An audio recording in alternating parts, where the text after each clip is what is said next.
Je sais rarement où est-ce que je vais dormir le lendemain, donc c'est toujours un peu l'aventure. Et profiter de l'instant et voir tout ce qui se passe sur la route. C'est ça la magie de la vie que j'aime beaucoup durant ces voyages, quoi. Le cyclo-voyageur au long cours part sur les routes du monde pour rencontrer son être intérieur, son équilibre. Dans sa quête, les rencontres sont nombreuses et certaines sont plus intenses que d'autres. Salut! Salut! Bon, aujourd'hui, on fait une vidéo un peu spéciale. Vous n'allez pas partir sur les routes du monde avec nous, mais on va vous parler d'un sujet qui nous tient à cœur. L'accueil des voyageurs à vélo. Avant de partir en voyage, nous avons reçu de nombreux voyageurs chez nous en Guyane.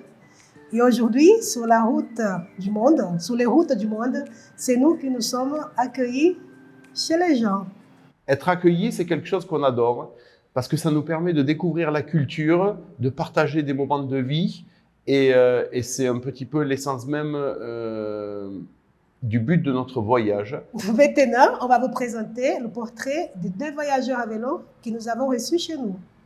Le premier s'appelle Paul. Je l'ai rencontré par hasard devant la supérette de notre village et puis il y a eu un bon feeling. Et Paul, c'est quelqu'un d'assez exceptionnel. Ça fait 20 ans qu'il est sur les routes et donc je vous propose de le découvrir. Le deuxième, il s'appelle Luis. C'est mon compatriote brésilien. Un monsieur qui a 60 ans et a décidé de prendre 2 ans de sa vie et aller à la découverte de l'autre, à la découverte du monde. Je m'appelle Paul et voilà, ça fait à peu près 20 ans que je suis parti de la France en voyageant en stop au début. Je suis parti en Afrique, en voilier, je suis allé jusqu'au Brésil. Comme ça a commencé au début quand j'avais 20 ans, c'était pas du tout comme je voyage en ce moment. Mais au début, je faisais des allers-retours entre l'Asie, l'Amérique du Sud. Il y a 10 ans, je suis resté 3-4 ans au Brésil. Et là, il y a eu un déclic, quoi. J'ai commencé à voyager en vélo. Et voilà, j'ai commencé à voyager pendant 3 ans au Brésil. Et là, ça fait plus ou moins 10 ans que je voyage beaucoup, quoi, à vélo. Et là, ça fait 2 ans que je suis parti du Mexique à vélo. Je suis parti du Chiapas depuis San Cristóbal de las Casas. Et j'ai traversé toute l'Amérique centrale jusqu'ici, jusqu'en Guyane, en passant par l'Équateur, la Colombie et toute l'Amérique centrale. Toute une vie de voyage en dormant à droite à gauche. Et voilà, il commence à pleuvoir. Ici on est en Guyane, c'est pas la saison des pluies, mais il pleut un peu de temps en temps. C'est comme ça que tu es arrivé à la maison. Et voilà, on s'est rencontrés sur la route à Mana il y a quelques jours. Et voilà, ça m'a bien touché le voyage que vous allez faire. Donc je me suis dit c'était l'occasion de passer un peu plus de temps ensemble et puis de se connaître un peu plus. Je trouve ça vraiment chouette tout ce que tu fais avec l'agriculture biologique. Et voilà, je suis content d'être là. Ton mode de voyage à vélo, comment t'es parti du Mexique, ton choix de matériel, toutes ces choses-là. Ouais, je suis pas de ces voyageurs à vélo qui sont minimalistes, quoi. Donc j'ai beaucoup de poids, j'ai ma guitare, j'ai un sac à dos, j'ai mes sacoches. Je sais pas combien j'ai de kilos, j'ai jamais pesé, mais j'ai du poids, quoi. Puis j'ai pas un vélo qui est vraiment léger.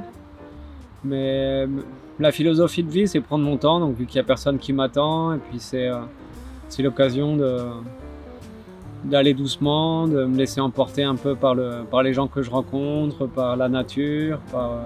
C'est pas faire des kilomètres pour faire des kilomètres, c'est plus une philosophie de vie pour voyager écologiquement. Et voilà, c'est plus une philosophie de vie en fait, quoi.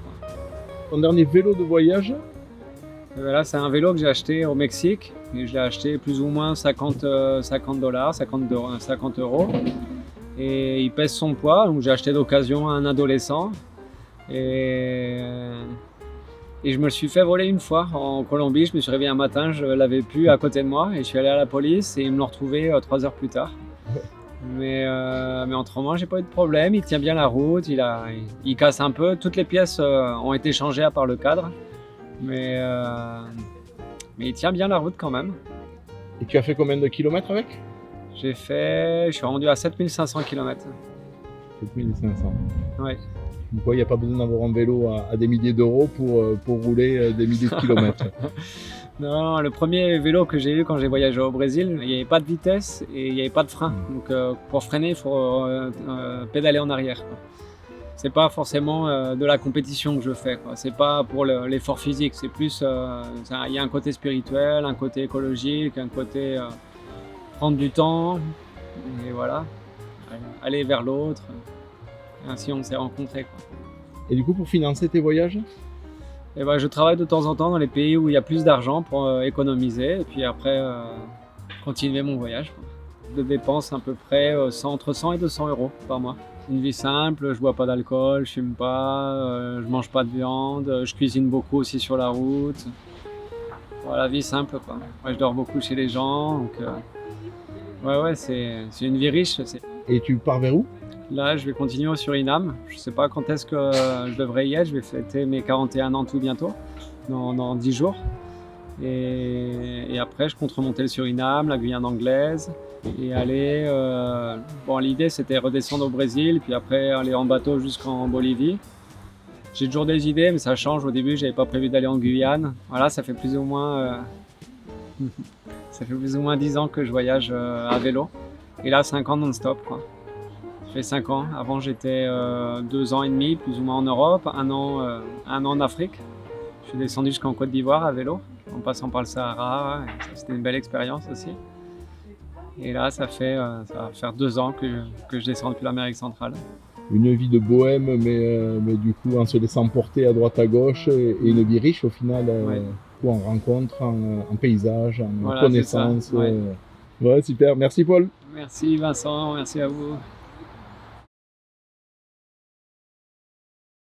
Si vous aimez nos vidéos et que vous souhaitez nous aider, n'hésitez pas à vous abonner, mettre un pouce bleu et ajouter un commentaire.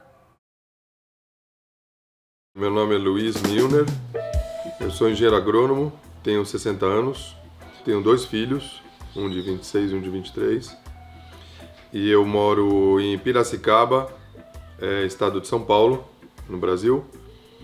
Sou engenheiro agrônomo e sou produtor, agricultor, produzo frutas vermelhas. E eu decidi parar de trabalhar por 2 anos e resolvi viajar, realizar um sonho. Fazem 4 meses e meio que eu saí, pedalei 4.500 quilômetros até o momento e tive a sorte de estar aqui na Guiana Francesa e conhecer o Vicente e a Rosária, aqui na cidade de Maná. São os anjos de hoje que nos receberam aqui. A gente tem anjinhos no caminho. Essa bicicleta tem 21 anos, uma bicicleta simples, uma mountain bike simples. Estou há 15 anos com ela, já viajamos um pouco pelo Brasil, então como ela já aguentou até agora, já confio, vai aguentar mais o resto. A viagem de bicicleta ela é transformadora,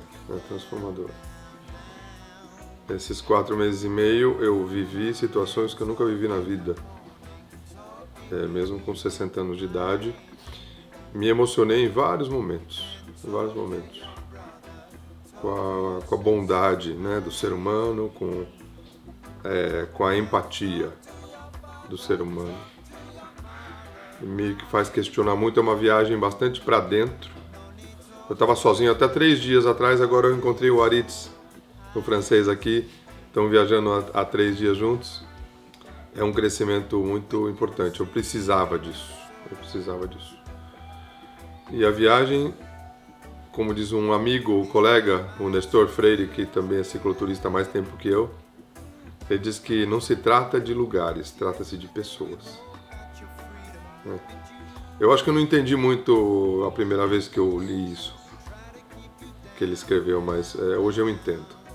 Eu pretendo chegar, se Deus quiser, se Deus me permitir, nos Estados Unidos, nesses 2 anos, e se eu tiver tempo e recurso, eu pego um avião até a Europa e sigo um pouquinho mais. Não tem um destino claro, também não é importante para mim. O importante é o percurso, é o caminho. Estou passando por lugares que eu nunca passei na vida.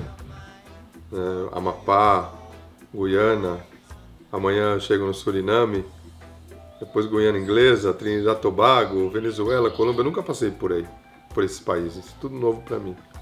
Então é importante sair do conforto e é importante sair da zona de conforto, não é fácil. Eu falei para minha companheira, para Ana, que se eu não voltar em 2 meses, eu não volto em 2 anos, porque a chance de eu voltar era grande no começo. Porque eu abri mão da minha ducha quente, da minha cama sequinha e limpinha, dos confortos do dia a dia. Enfrentar a solidão é algo que é importante, né? Eu acho que é muito importante enfrentar a solidão, né? Isso sempre me amedrontou. Os medos a gente vai, quando a gente resolve enfrentar, eles ficam menores, eles ficam do tamanho real. Que eu aumento os medos, né?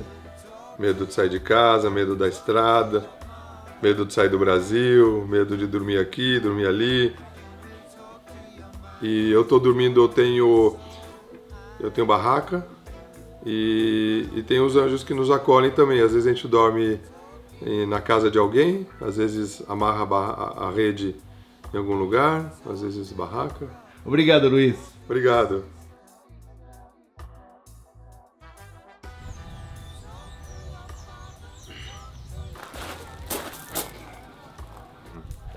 Os 2 viajadores estão saindo agora para o Suriname. Obrigado, muito obrigado pelo acolhimento, muita gratidão. Obrigado pelo alimento físico e espiritual. Obrigado. Areinha! Andale, arriba, arriba! Tchau, Boa obrigado. viagem! Merci beaucoup. Muito obrigado! Boa viagem a você! Obrigado! Ih, força! Obrigado, Vicente! Com muito prazer! Recevoir comme ça des voyageurs dans son intimité, c'est quelque chose qui peut paraître effrayant, mais au final, c'est quelque chose d'extrêmement riche. Riche en échange, même si on passe très peu de temps ensemble, le lien est tellement fort qu'on devient des amis. Et ça, c'est exceptionnel. Maintenant, on va vous dire à la semaine prochaine pour la prochaine vidéo. Là, on repart sur les routes. On sera en Albanie. Et donc, on va vous faire découvrir ce super pays. Ciao, ciao. Ciao, ciao. À la semaine prochaine.